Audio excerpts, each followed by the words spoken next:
pour moi, tous ces bâtiments, c'était construit par des colons français, en bonne victime du bon colonisé. Je disais, c'est n'importe quoi, il faut détruire tous ces bâtiments. Et j'ai passé une fois une visite historique guidée avec lui, et puis j'ai chopé l'amour de cette ville. Et puis aujourd'hui, je suis un peu aéré de voir ces bâtiments transformés, détruits, etc. Donc voilà, je suis donc concepteur au Tripel, et puis je vais commencer sans attendre parce qu'apparemment je ne vais pas être long. J'ai intitulé mon exposé Empreinte des bières, mémoire des hommes, parce que à travers justement, ce sont des hommes qui ont fait l'histoire de cette ville et ils l'ont façonné de sorte à créer une ville qui est à l'image de la ville d'Adèle. Parce qu'il faut voir que Adèle, Djibouti-Ville, est la fille aînée d'Adèle. On ne pourrait pas imaginer, c'est une création ex nihilo, la ville de Djibouti, parce que dans la région, on a la ville millénaire de Zeila, de Tatoura, d'Assab, de Massawa, mais il n'existait aucunement, ni même un petit village à Djibouti.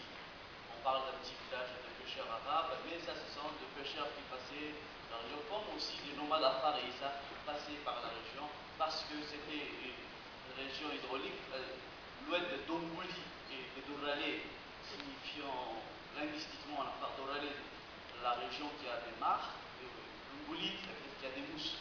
Donc une région où il y avait assez d'eau, mais les gens ne pouvaient pas s'implanter, c'était une zone tampon saisonnière, parce que c'était apparemment une zone peut-être insécuritaire, mais aussi à la frontière entre les Afars et les Somalis. Donc il n'existe aucun conflit à l'époque sporadique entre Afars et Somalie. Suivant. Bon. Moi je veux plutôt parler aujourd'hui ici de l'architecture suivante.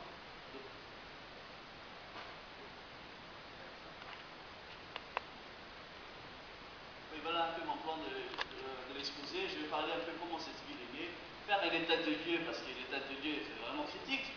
L'état des bâtiments c'est déplorable, des rues, des places.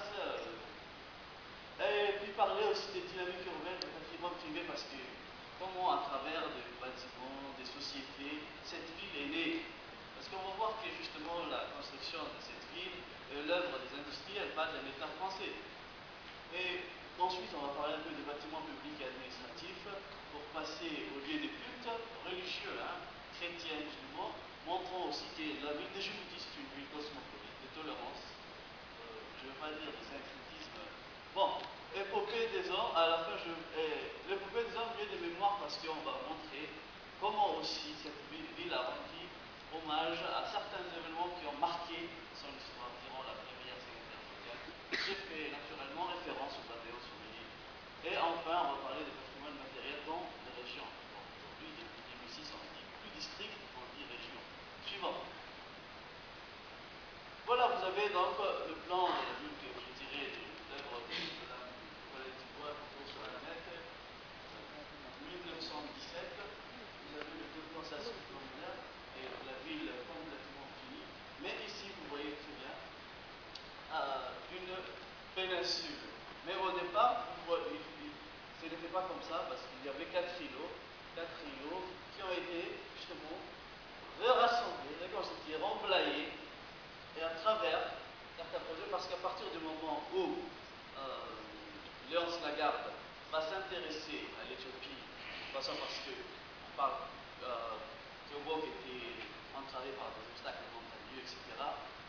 Le chemin qui a été trouvé, le chemin qu'on appelait la route du Haral, était plus accessible par là, mais c'est au cours de plusieurs voyages, avec le point moins des navires que Léonce Lagarde a utilisé, certains, justement, de ces marchands qui habitaient pour la plupart à Europe, arabes, français et d'autres aussi, Europe qui est la première capitale de l'histoire de Djibouti, parce qu'à l'époque on appelle la République de Djibouti colonie de votre indépendance. Donc voilà, et vous voyez, au départ, il faut voir un plateau qui se trouve à Héran, un plateau serpent, un plateau marabout et le plateau de Djibouti qui est le plateau central et qui sera le centre économique. Il sera relié petit à petit parce que tout le projet du chemin de fer qui commence à partir de 1897 va rassembler, et vous avez ici la siesta qui va justement permettre de relier le plateau de Djibouti au plateau de Serpent. Et à partir du moment où on voudra créer sur le large, le plateau sur le large, un port qui va accueillir plus de navires, parce qu'au départ il y avait des bouts et des chats qui ne pouvaient pas accoster jusqu'au... Je vais vous montrer tout à l'heure, mais en tout cas, il s'agit au départ des îlots, des 4 îlots qui sont rassemblés, remblayés, parce qu'il y a le chemin de fer, il y a le port, etc. Et tous les ingénieurs français qu'on va évoquer vont construire ce truc, rassembler et lui donner une cohérence. C'est là que ces îlots vont se transformer en péninsule. Vous avez ici un plan moderne et exhaustif de la ville de Djibouti. Suivant.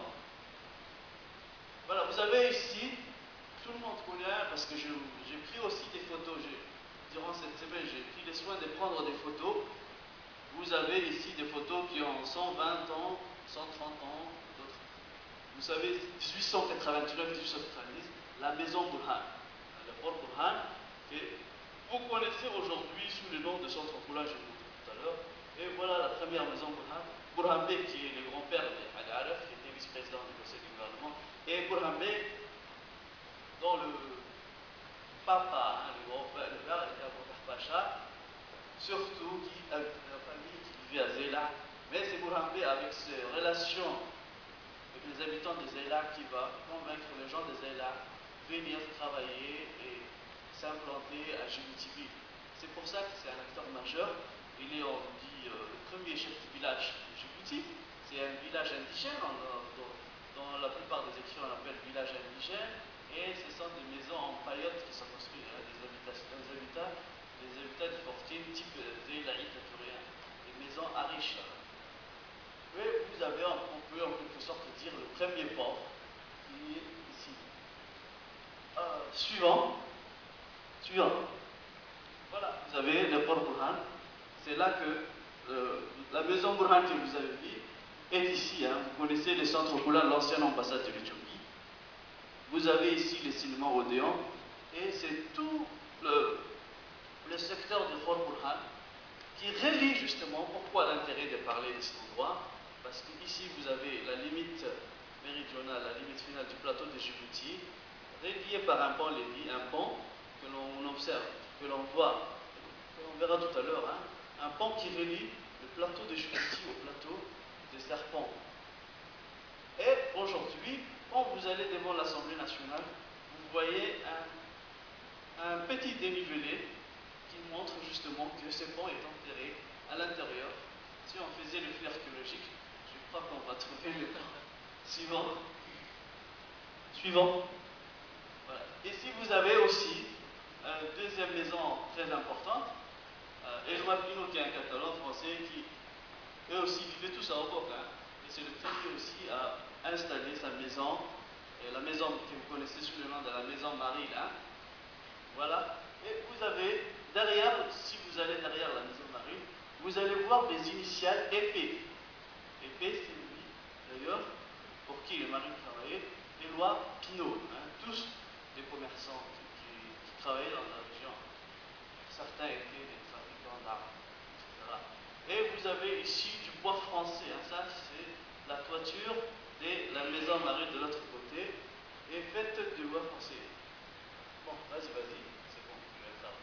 État de lieu, parce que je dis l'état de lieu est critique, les bâtiments sont en train de mourir, certains disparus, d'autres ont été transformés pitoyablement, piteusement, suivant.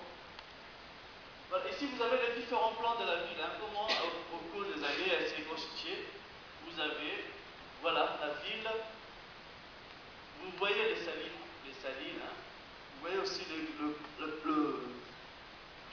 hein, le plateau de Djibouti. Vous voyez les boulevards de la République qui traversent le plateau des Serpents et comment cette ville s'est transformée progressivement en péninsule.